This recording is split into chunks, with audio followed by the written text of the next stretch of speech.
realizing you were better off alone. I'm friend zone, though you cry and moan. Something changed, something hurt. Yeah, we're gonna break your heart, bust you down just for the parts. We sell anything we like, access camera and your mic.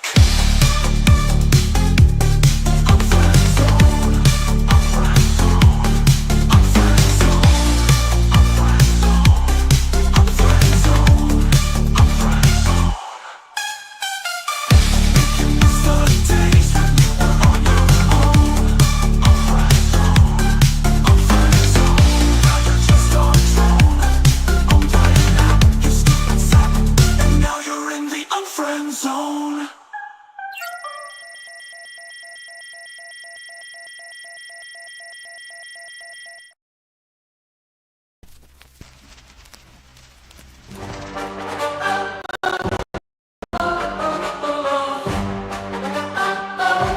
Mr. Webber's Web, oh mystery. Ah. Mr. Webber's Web, oh mystery. Oh, oh, oh. Mr. Webber's Web, oh mystery. Ah. Mr. Webber's Web, oh mystery. Ooh, ooh, ooh.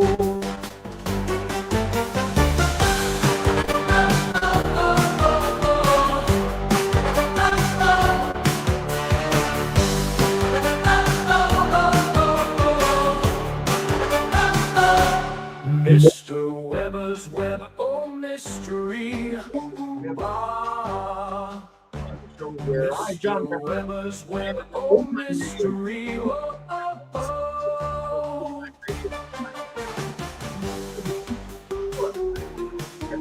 That this existed. So it is, of course, my pleasure to be the person who introduces you to it. Interesting things going on at StreamYard, the service that we use. Oh, the microphone. I was just about to say how much I like StreamYard. But StreamYard always resets. StreamYard always resets my settings, which means it uses a microphone that I don't want to use. And damn it, StreamYard, I was just about to tell everybody how great you are. All right. Here's why I was going to tell everybody you were great, because now I can take any image that I have and I can just put it on the screen. I used to have to ask Joe to make a PDF out of it because Joe's really good with images and I am not. But here we have an image. Not even my favorite image of Spider Hat. But there you are. So Spider Hat, of course, the big star of the show. This is Spider Hat tipping himself. Hello. That's right. That's right, Brody, who also uses StreamYard. You don't have to make PDFs anymore. You can just use a JPG, just load it right up. I mean, the PDFs do look good, I have to say. Hello, Raphael. Chris, I know you're here as well. Chris, yeah, don't get caught up in the details of stuff like that, Chris. Come on, man. You only have a limited time left on this planet. Use your hours wisely, is what I'm saying. Don't worry about how many legs Spider Hat has. Oh, good Lord. So, already I'm bogged down. I was moving at such a pace. Okay, here we go. Tonight, we're going to listen to an episode of Suspense. We've listened to many episodes of Suspense. It is the state of the art as far as old time radio goes. Pretty much every era of Suspense had great shows in it. They threw a lot of money at their shows. They had nice budgets and orchestra and great, support. Whenever there was a star on the show, lots of other actors got hired, and it was really a tremendous show. I think I appreciate it more now than I ever did. And part of that is because I get to share them with you, and they tend to be really amazing. So, yes, a truly fiery redhead. Let me give you a little information about our hero, Lucille Ball.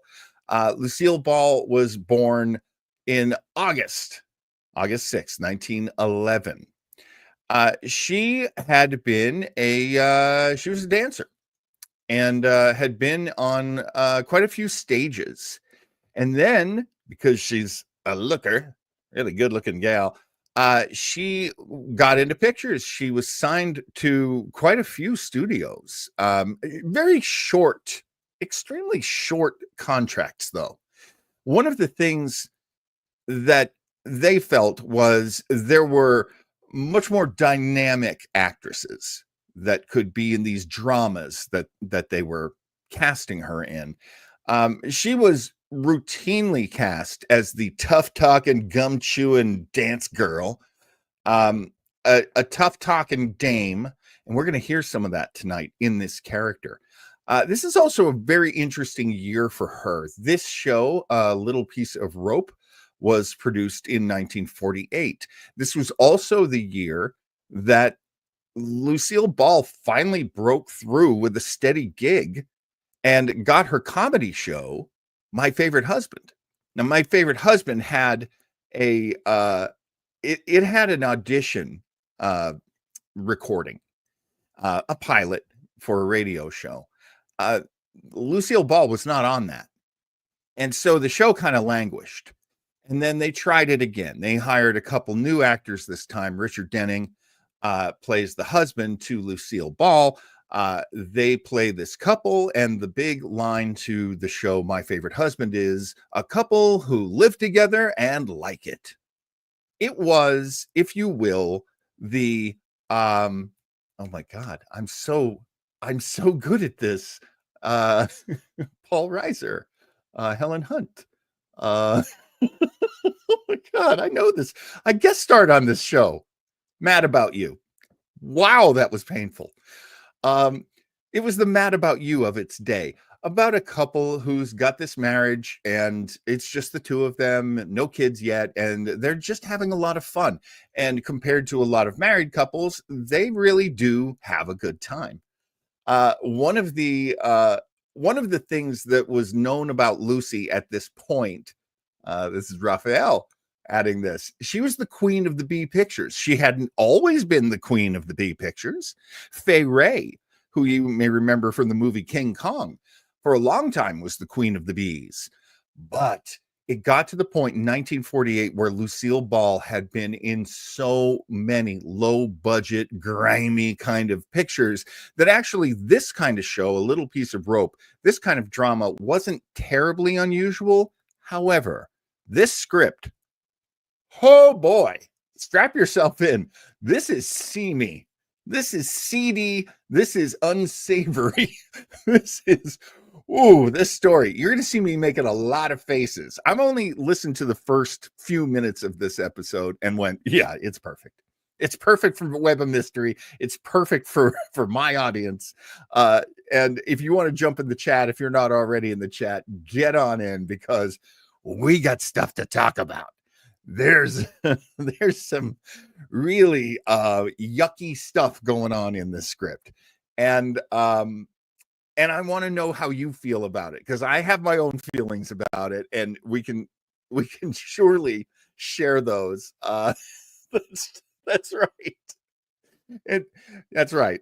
My Favorite Husband was about dinks, double income, no kids. My father used to always say that about me and my wife because we had no kids.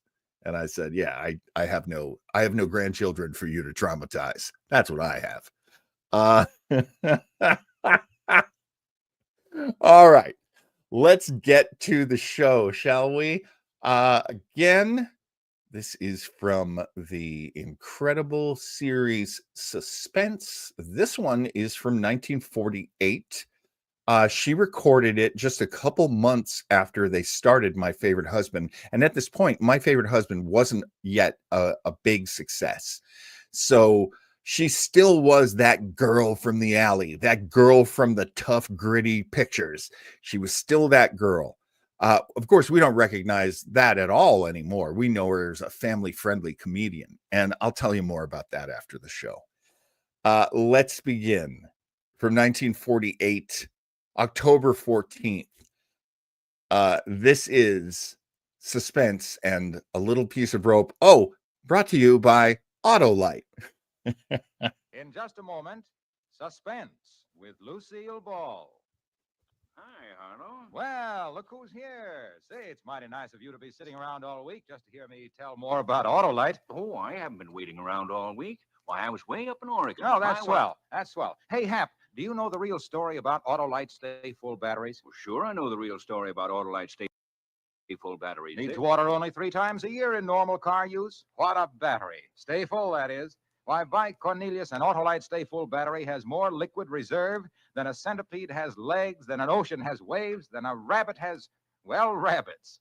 Water, whales spout it, geysers gush it, people drink it, but Autolite Stay Full batteries carry good old Aquapura so long and so well, they take a drink about as often as you have a birthday, a wedding anniversary, and a New Year's celebration. Only 3 times a year in normal car use. And let me tell you something else. You'd better get an Autolite Stay Full battery before... Before you go on some more, Harlow, let's listen to Suspense.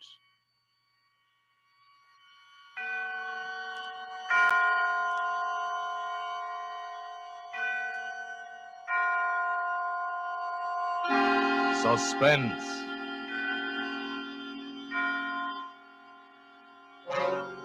Autolite and its 60,000 dealers and service stations bring you radio's outstanding theater of thrills. Starring tonight, Miss Lucille Ball in Anton Leader's production of A Little Piece of Rope, a tale well calculated to keep you in suspense.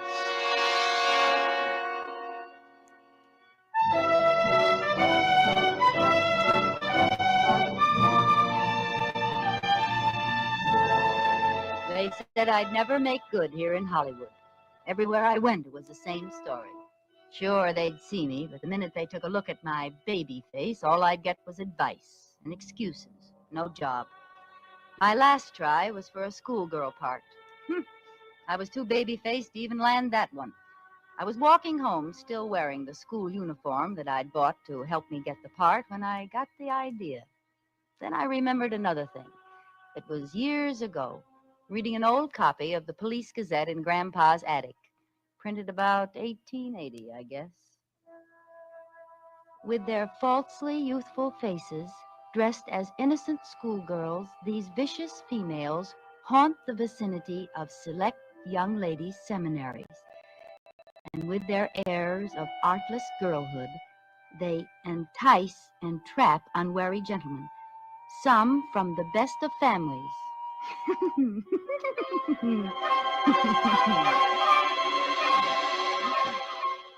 It was funny then. But now, well, those gals were suckers. I take the exclusive gents for all they've got and give absolutely nothing. That's how I made good in Hollywood, up to $1,000 a month good. I just take a little walk.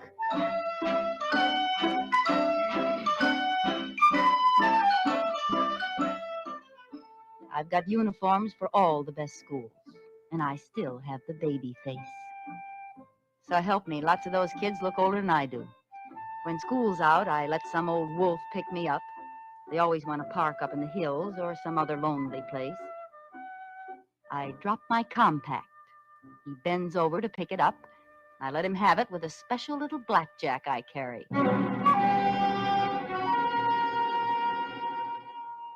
Then I leave, taking their wallets and any letters I find. You'd be surprised at some of the letters some of them do have. Makes a dandy bank balance now and then. Them? Remember, I pick 'em old enough to have families, dignified jobs. Would they want to admit to chasing Bobby Soxers? They never squawk.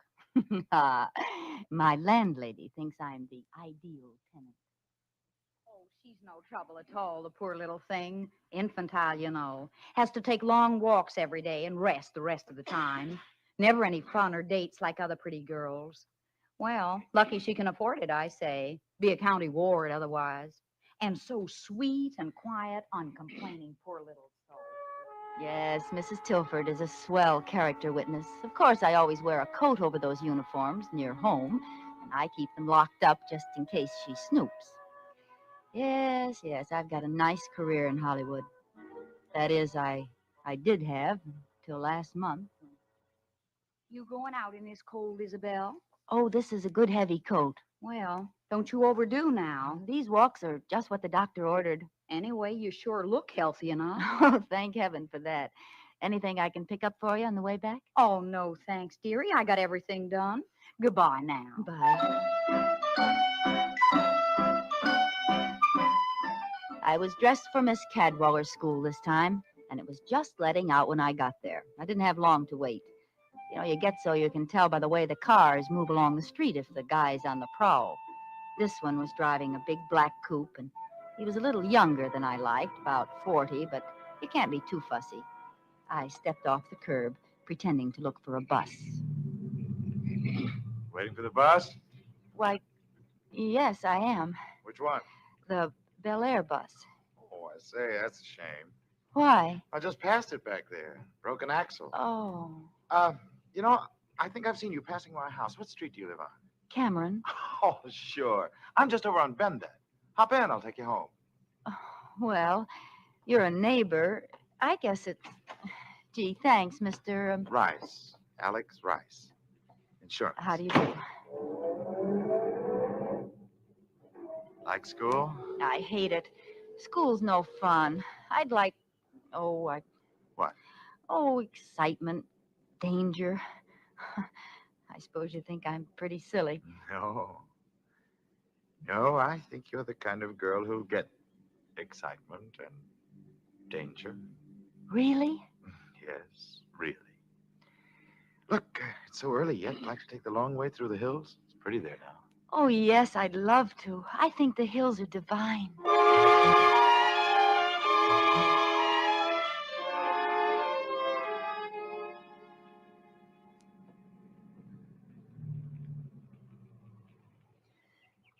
Oh, isn't it just out of this world? Yes. Yes, indeed. Oh, What's the initial on your bag for? the initial? Yeah. Irma? Oh, Inez? Ingeborg? oh, Ingeborg, you made that up. No, it's Swedish. Imogene? No, Irene. Irene Taylor. A pretty name for a pretty girl. I'll bet.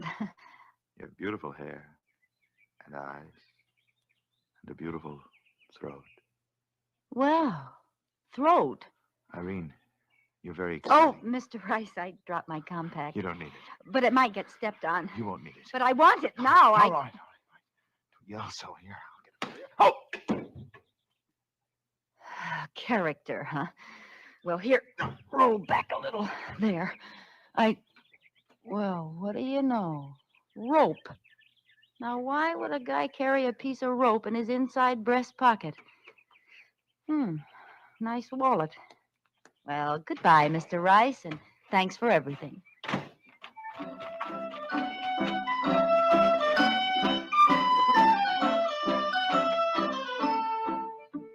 Back home, I showered and changed and settled down to see what was in this wallet worth keeping. Only about $50. What made it so thick was a lot of newspaper clippings.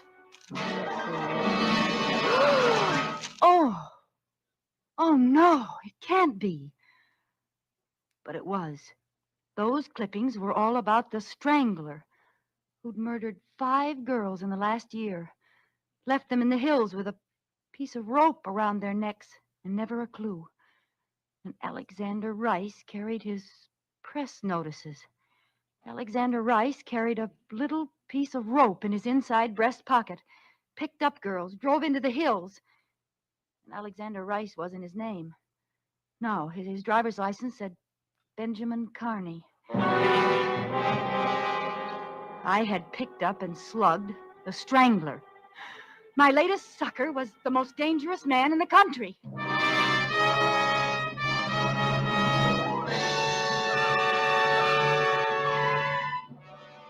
For Suspense, Autolite is bringing you Miss Lucille Ball in radio's outstanding theater of thrills, Suspense.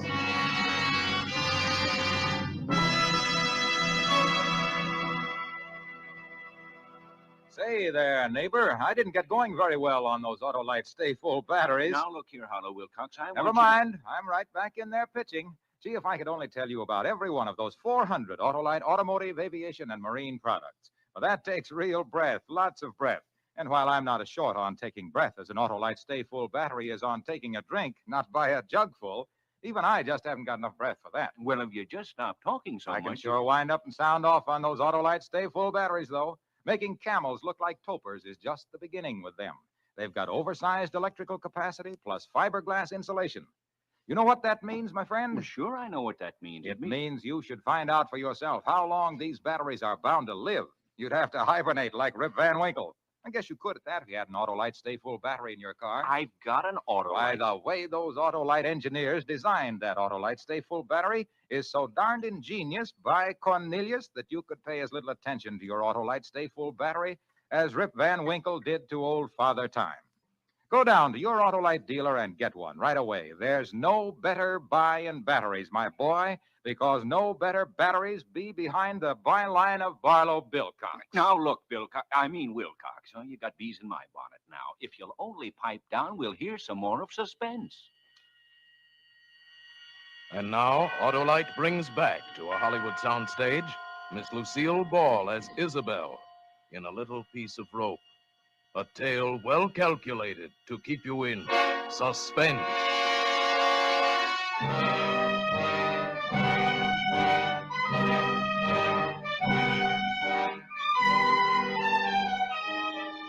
At first, I just shivered over my narrow escape. Why, if I hadn't been out to get him, he'd have gotten me. I'd be number 6 in tomorrow's headlines. Then I suddenly realized I was the only one who could identify him. I can't be silent, let him go on killing.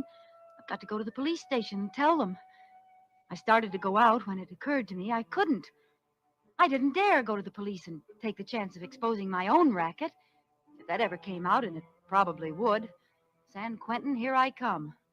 It seems they're a little stuffy about people who carry blackjacks and steal wallets and sell letters.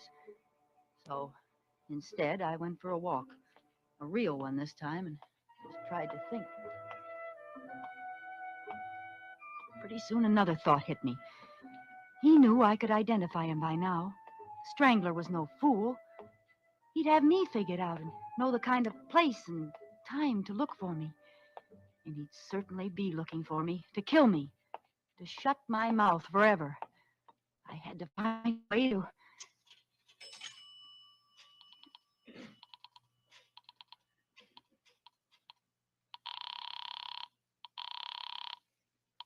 City Desk, Thompson. I know who the Strangler is. Who's this? I can't tell you that. Oh, I see. Well, what can you tell me? You know his name? Benjamin Carney. Carney? Carney, 11568A, Boydell Street. Yeah, description? About 40, 5'9" or 10, 160 pounds, dark hair, eyes, skin, even features. Not ugly, not handsome.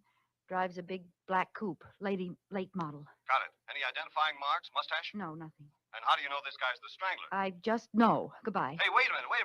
So you can trace the call?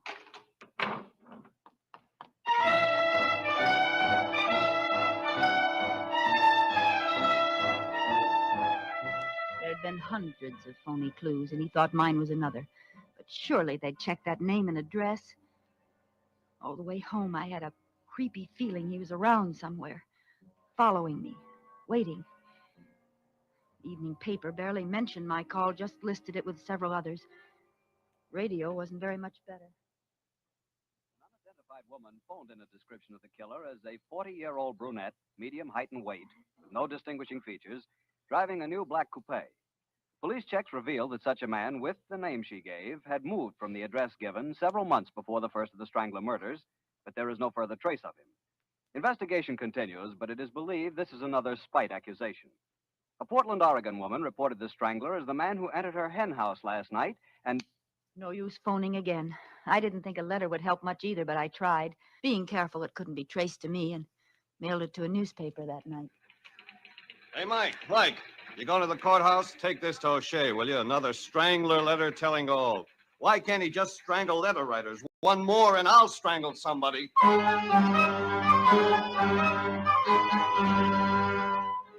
Another failure. The letter wasn't even printed. I was getting jumpy from being cooped up like a prisoner. What if he couldn't find me as long as I stayed home? I was losing money every day I didn't pull my act. I could leave town, but why should I give up this good thing, my perfect setup? I've been doing fine. In another year, I could quit the racket, make friends, invest my money, maybe even get married. But now this had happened. I'd never be safe, not as long as we both lived. I finally faced it. I have to find him and kill him.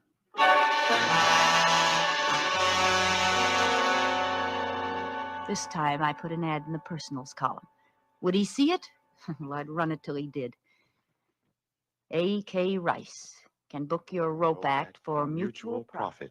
Have immediate out-of-town engagement. Signed, Slugger. Rope act. Mutual profit, huh?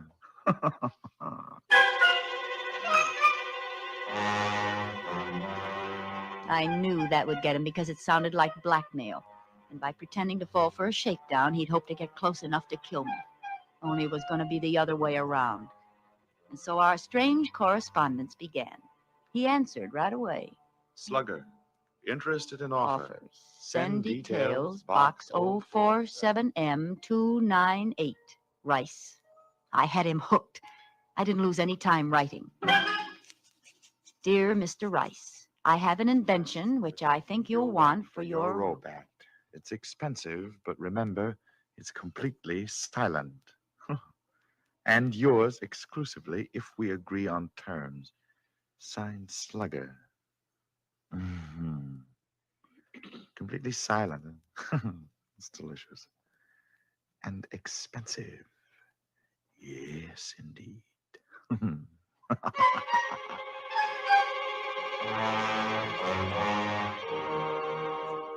Slugger, give price and details of contract. Rice. So close now. I couldn't afford the slightest mistake now or... Dear Mr. Rice, 5,000 cash buys complete assortment of paper and leather goods. Time and place of meeting must be my choice, but decide fast. I must leave town immediately. Signed, Slugger. P.S. You should never have left that snapshot in your wallet.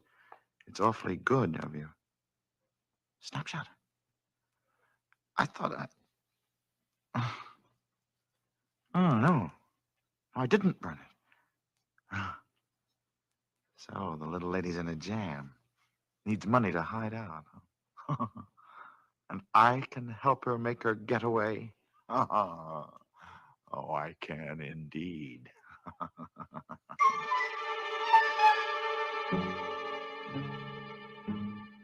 Slugger, price okay.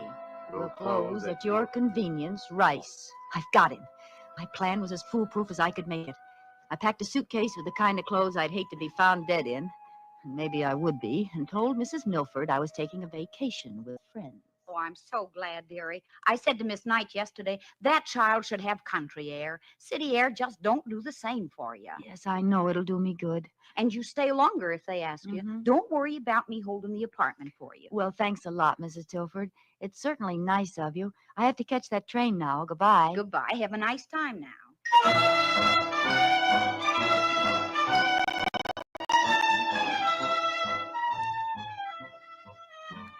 I took those awful clothes to the bus depot, changed, washed, and let the soap dry on my face till it was white and shiny and 10 years older. With my hair skinned back tight under an old beret, I saw a stranger in the mirror. Baby face was gone. Good. No one had noticed me, and looking like this, nobody would. Then I walked to another apartment I'd rented by phone last week. It was in a dingy neighborhood.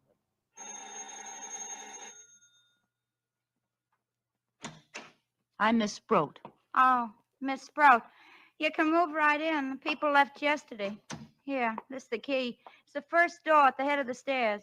Fine, I'll go right up. It ain't clean yet. Them stairs bother me so. No, I'd really rather do it myself, thank you. Well, I'll just leave you alone then.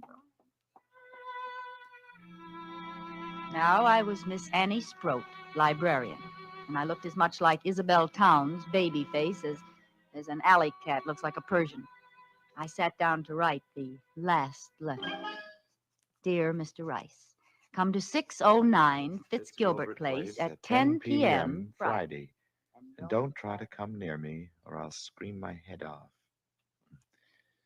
Tap 5 times, come in, and stand right by the door while we make sure neither of us is double-crossing the other. Have the money in an unsealed envelope. I want that traveling money, but I'd rather take a chance on the cops than on you, so follow instructions. Slugger. You fool. You baby-faced fool.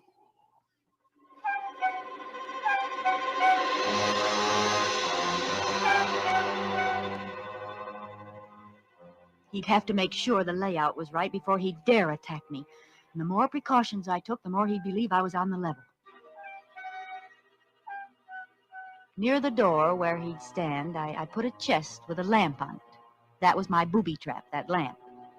The room was so dimly lit, he'd have to light my lamp to look at the wallet. And when he pulled the light chain, he'd shoot himself. I had a gun fixed where the bulb should be, and the chain pulled the trigger. It was set to get him in the chest. Heart, if I was lucky. Dead or not, I'd leave him there for the cops, with his wallet and clippings. Pretty cute, huh? And I'd skip out the back way with all that beautiful money, go to depot, become Isabel Towns again, safe and free.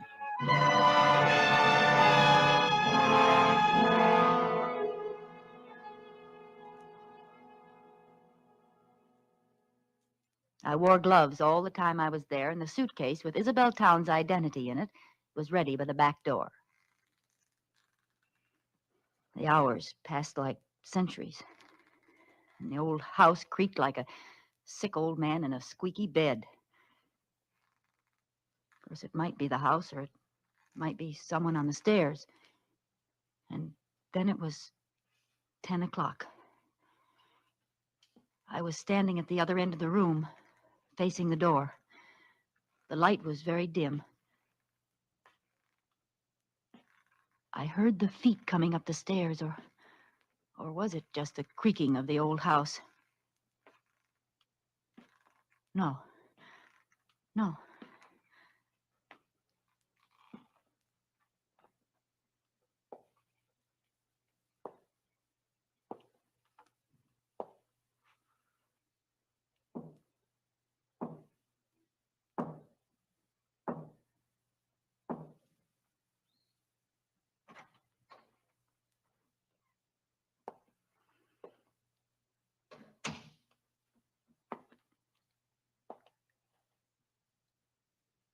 Good evening, Slugger.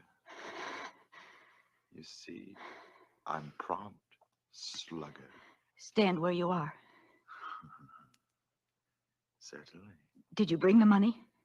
Yes, indeed. Here, this envelope. Throw it down in the middle of the room, between us. Go ahead, throw it down. It'll stay there while you examine the leather goods. Do you have the wallet? Here. Yes. Throw the money. I can't reach it from here, you know. It's quite safe. All right. There. The wallet. Where is it? On that chest beside you, by the lamp. Oh. Yes. Well, thanks, Slugger. Aren't you going to look to see that everything's there? Why should I? I trust you. So long, babyface. See you around. He's gotten away, alive. He must have guessed I'd done something to the lamp, so he was still alive and still dangerous. But at least I had the money, the $5,000. I picked up the envelope and opened it. There was nothing in it but pieces of newspaper cut to the size of bills. Why, you dirty cheat! I ran to the door and opened it. I looked out, but he wasn't in sight. Maybe I could catch him before he got out of the house. Oh, you won't get away with this. I stepped into the hall, and before I could turn, I felt the rope around my neck. His hands were pulling it tight. Oh, baby. I told you I'd see you around, didn't I?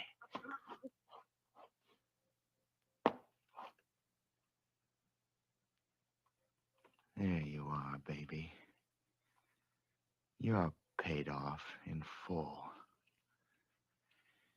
Now, we'll just go back inside.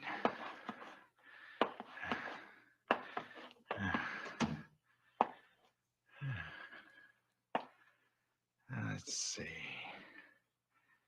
I guess you'll be safe on the floor while we finish our business.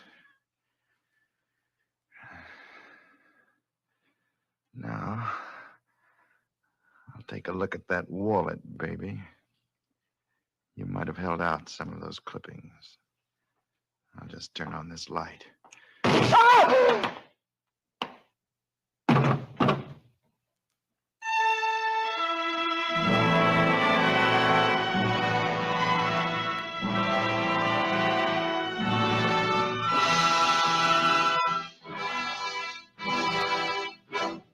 Thank you, Lucille Ball, for a splendid performance. Miss Ball will return in just a moment. Say, Hap, you going back to Oregon? Well, how long? It's a nice trip if you can get it with an Autolite Stay Full battery. You know, I'd advise you to get a sign for your thumb saying, any car with Autolite Stay Full batteries can carry me. I forgot my canteen. But how long? Of course, you could buy an Autolite Stay Full battery and simply insist that whoever picked you up use your battery. But you couldn't get back to Oregon that way. No, sirree, they'd never let you out of the car just so they could keep that wonderful Autolite Stay Full battery. Let's see, after you got to Oregon, you could go to Washington, Montana, Minnesota, Maine, New York, and But Florida. Harlow, I've been trying to tell you I've got an Autolite Stay Full battery. Oh, well, then you know that Autolite means batteries. Stay Full battery. Autolite means spark plugs. Ignition engineered spark plug. Autolite means ignition system. The lifeline of your car.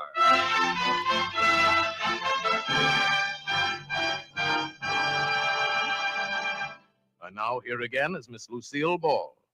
It's always a great pleasure to appear on Suspense, especially when the part is so unusual and exciting. That's right, Miss Ball. The part of Isabel tonight was very different from your regular radio role on My Favorite Husband. Plug? Why not? Why not? Something like, listen to Lucille Ball as Liz Cougat on My Favorite Husband every Saturday night. Over your favorite CBS station. All right? Wonderful. And I hope all of you will be listening next week when Suspense presents William Powell in a role that's also different from the parts he's been playing lately. He's playing a man who's just stolen $250,000 and then finds out that... But you'll hear about it next Thursday when Suspense brings you Give Me Liberty, another gripping study in... Suspense.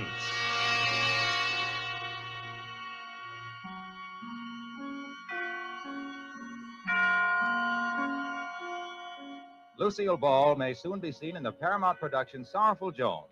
Barry Kroger was heard tonight in the part of the Strangler. Tonight's suspense play was written by Virginia Cross, with music composed by Lucian Moraweck and conducted by Lud Bluskin.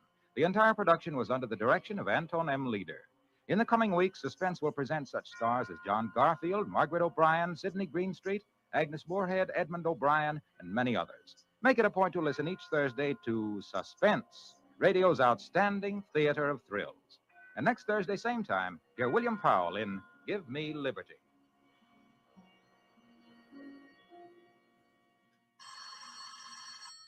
One more commercial. This is the Autolite Suspense Show. Here's your party, Miss Ball. We should all support our local community chest in their drives for funds. Money is badly needed for aid to the handicapped, child care, hospitals, clinics, and a host of other humanitarian services. Oh, wow. Subscribe to your local community chest. Everybody benefits, everybody gives. Thank you. This is CBS, the Columbia Broadcasting System.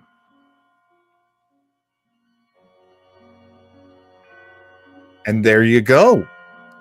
One of 6 episodes that Lucille Ball would do for Suspense. And I don't know if any of the others even come as close to the level of creepiness as this one did.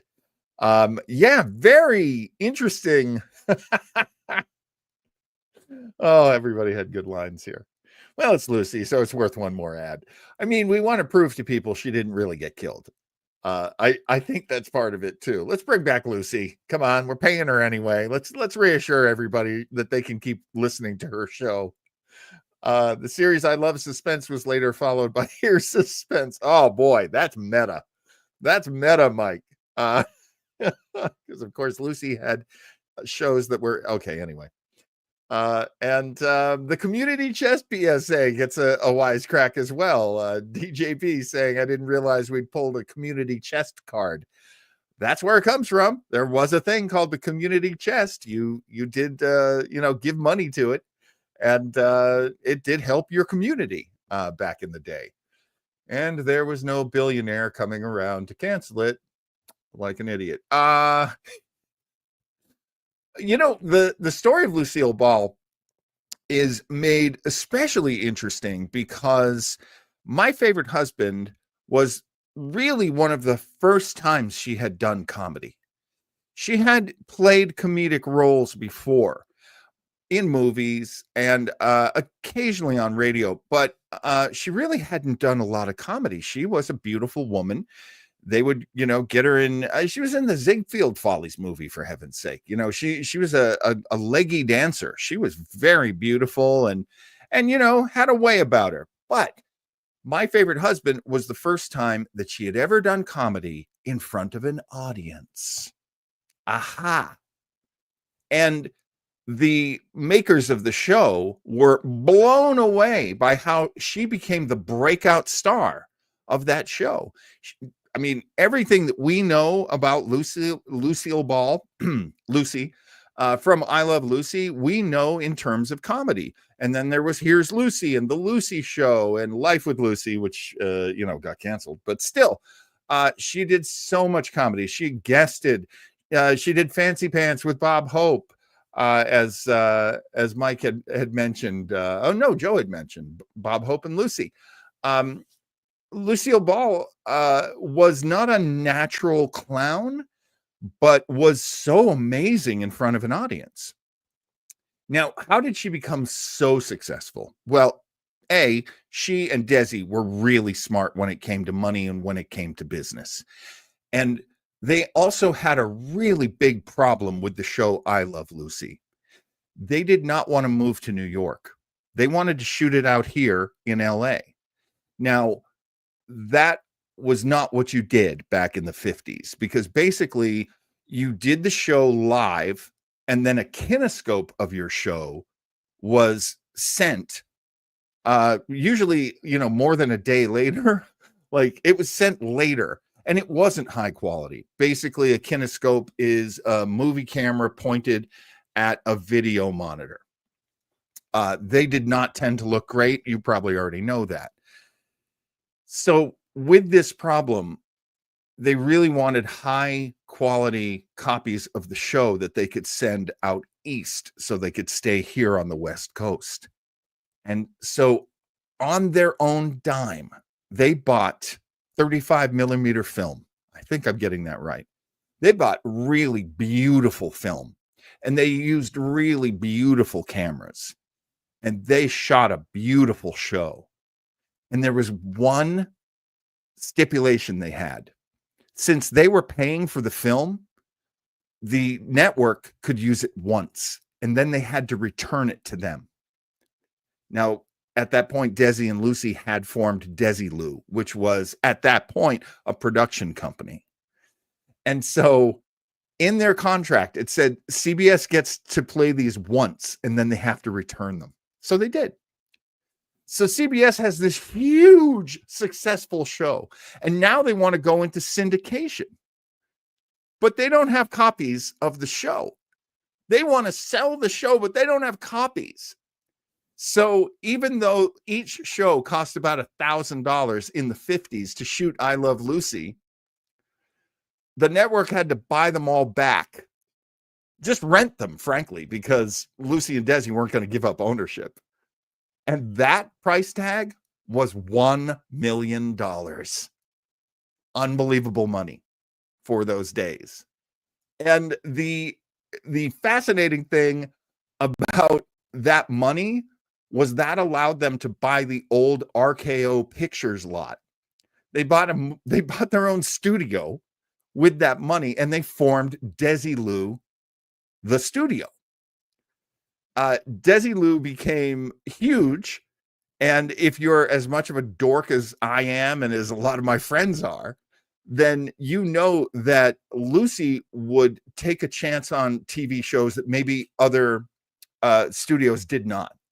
And that's how we got Star Trek. Lucy liked Star Trek. She thought it was a great idea. She liked Gene Roddenberry. She thought this show was tremendous. And if you know Star Trek stories, you know that they shot a pilot. The network didn't like it. They rejected it. Lucy said, I don't care. I'm going to kick in more money. We're going to shoot another pilot. And with that permission, Star Trek was able to get on network television and become the legendary franchise that it is today. And a lot of us fans know that that's because of Lucille Ball. A little love there. Let's show a little love for Miss Lucille Ball. Also, one of her shows, one of her pet projects was Mission Impossible. Also, a great franchise. So you gotta love what Lucille Ball was able to do. And, you know, I just, as a performer myself, I love the fact that she came alive in front of an audience, that people really just lit up. That what made Lucille Ball so amazing was her interaction with an audience that laughed at what she was doing, and it gave her the power to keep going and keep being brilliant. Just love it. I just love it. You know, there's lots of other pieces to the story. You're not going to get them from me. I'm amazing. I could provide you with that. They invented the rerun. They did. And Chris, you're right too. They invented multi-camera shoots. I don't know if it was 3. I don't know if it was 3 or 4, maybe. And Mike Sauter says, my doctor recommended I get a kinescope done soon. Mike also said the candy conveyor belt episode of Star Trek was hilarious. Oh, now you're just being silly, Mike. Oh, now you're just being silly. Only misstep was Life with Lucy. Yeah, you know, what are you going to do? But the lovely show, right? Diana says, I don't know about selling the show back. Hey, it really gave them a lot of money. And I think they still owned it. I mean, that was the thing.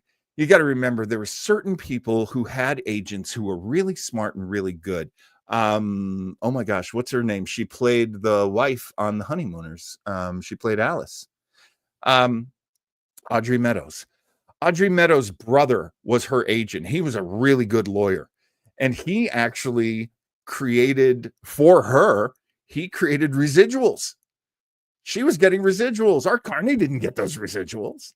It was because she had a great lawyer. Eventually, it became, you know, how most actors would make the bulk of their money was residuals, reuse. You gotta love that. There are all kinds of things going on in the chat, which I, of course, love. I hope that people have a great time in the chat. Hey, coming up next week, we're going to start. I'm going to start a series of shows that, in a chain reaction, led to one of the biggest losses of ratings in radio. A once great show took such a nosedive in the ratings that the show never recovered.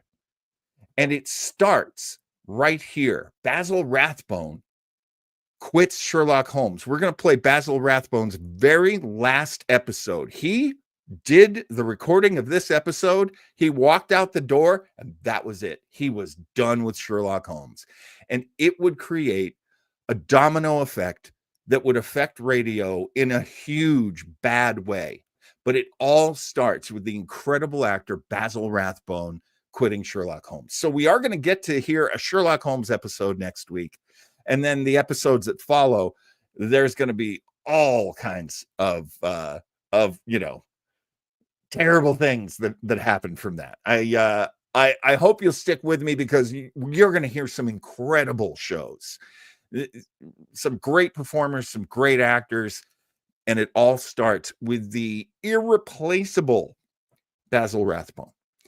So join me next week for that. Hey, are you around this weekend?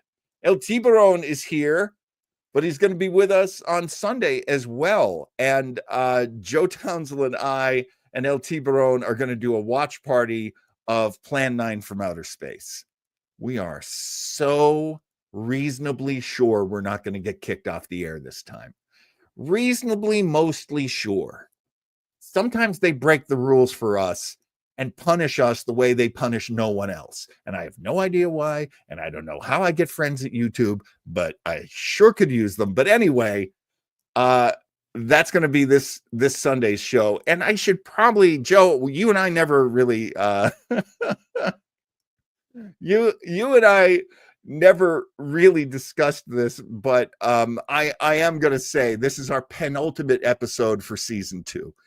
This one, and then one more, and that'll be, I haven't loaded up yet, but DJB TV, you're on in 2 weeks. We're going to do the game show episode. It's going to happen. And then we got to go on hiatus. There will be another show or programming anyway. I'm not sure it's going to be one show, but we will have programming on Sundays. We're going to keep it to an hour. We're going to shoot for an hour on that programming, see what we can do. Mike, yes, Mike, don't rush my story. Okay. Don't rush yes, you're very smart. Don't rush my story. Yeah, Diane, I'm sorry. That's what's the date? Oh no. I hope we can get you. Let's see. What is the date? It would be March 9th. March 9th. He's still in the state on March 9th. If not, we'll figure out something. Oh yeah, no. Don't worry about it, Raphael. Yes, this show, I'm sorry. Retro Rangers is going on hiatus, but there will be other shows in its place. And we'll see what they are. Joe and I haven't we got lots of ideas for new shows we want to do, but we haven't quite gotten there yet. Look at us. We're still under an hour. Have I told you everything? I think I have. And I know I shared the picture of Spider Hat. And I appreciate everybody here. Brody, definitely get in touch with me and tell me whether the 9th is good or not. And I'm sorry, this is how you found out. I'm such a terrible producer. Joe never would have done this. This is all me. Okay, I think that's it. Oh, Retro Truckers. That's right. No, Retro Truckers coming up next Tuesday. Thank you, Joe. Oh, good. Oh, you heard it here, folks. Oh, you heard it here first. DJB is with us on the 9th. Woo! Thank goodness. All right. Yes. Retro Trekkers. Do you remember A Fistful of Datas? Oh man, this is a funny show. I really enjoyed this one. This was one of Joe's suggestions, and we just cannot wait to recap and review this one for you coming up in the coming Tuesday, next Tuesday. All right, I think that's it. Seriously, Raphael, seriously. All right. Thank you. Thank you for joining me. So much fun to play these shows for you. And next week, Basil Rathbone as Sherlock Holmes. And then we're going to play a bunch of shows. Then we're going to play another Sherlock Holmes. We can hear how it turned out after they tried to replace Basil Rathbone. It didn't turn out great. That's it for tonight. Thank you so much. Good night, everybody.